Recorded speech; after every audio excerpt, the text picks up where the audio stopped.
खूब लड़ी मर्दानी वो तो झांसी वाली रानी थी। नमस्ते मेरे दोस्त, मैं आपको अभी लेकर के आया हूँ झांसी की रानी का जन्म स्थल।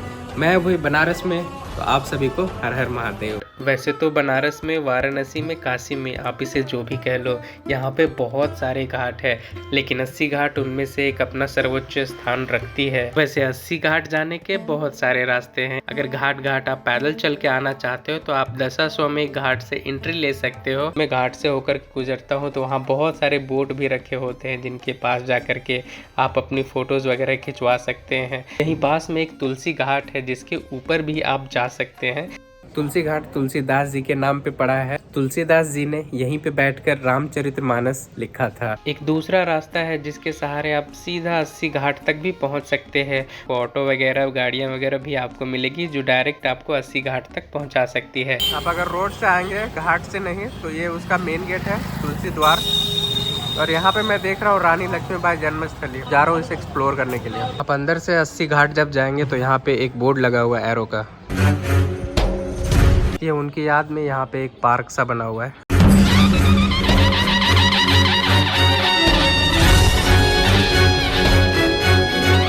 मैं हूँ अभी 80 घाट के पास में, जहाँ पे रानी लक्ष्मीबाई जी का जन्म हुआ था।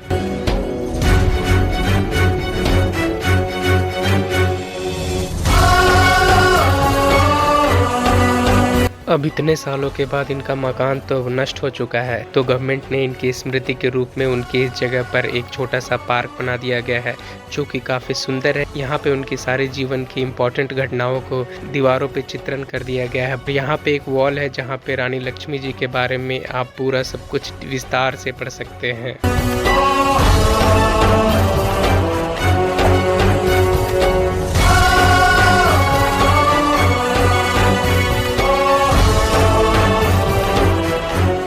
यहीं पे वो पैदा हुई थी, पली बढ़ी हुई थी, लेकिन दुर्भाग्यवश जब वो 4 वर्ष की थी तब उनकी माता जी का देहांत हो गया। उनकी माता के जाने के बाद पेशवा राव द्वितीय, जो कि बिठूर में रहते थे, उन्होंने एक संदेश भिजवाया और इनके पिताजी को अपने पास बुलाया।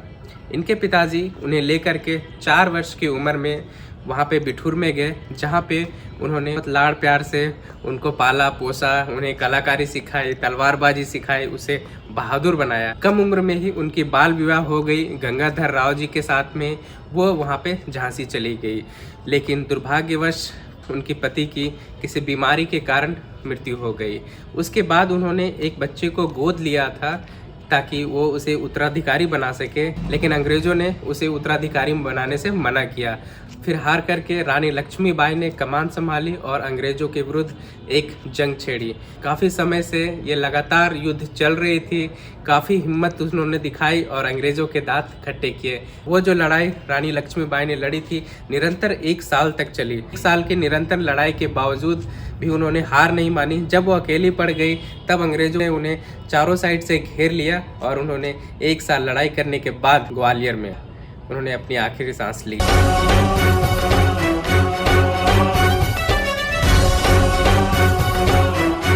निकल रहा हूँ यहाँ पे, काफ़ी अपने आप में भी एक वीरता वाली जो वाइब है वो आ रही है। रानी लक्ष्मीबाई की जन्मस्थली को देख करके मात्र 23 सालों की उम्र में इन्होंने इतने बड़े कारनामे करके दिखाए, बिल्कुल काबिल तारीफ है।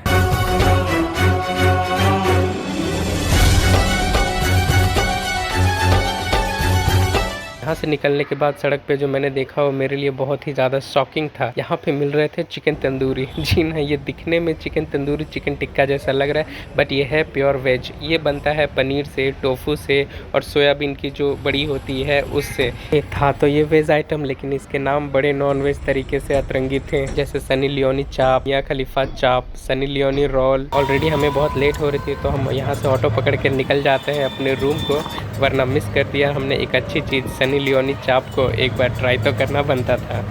ये और भाई साहब दूसरी वीडियो लेके जल्दी आएंगे, और थोड़ा भाई साहब थोड़ा इंतजार करिए।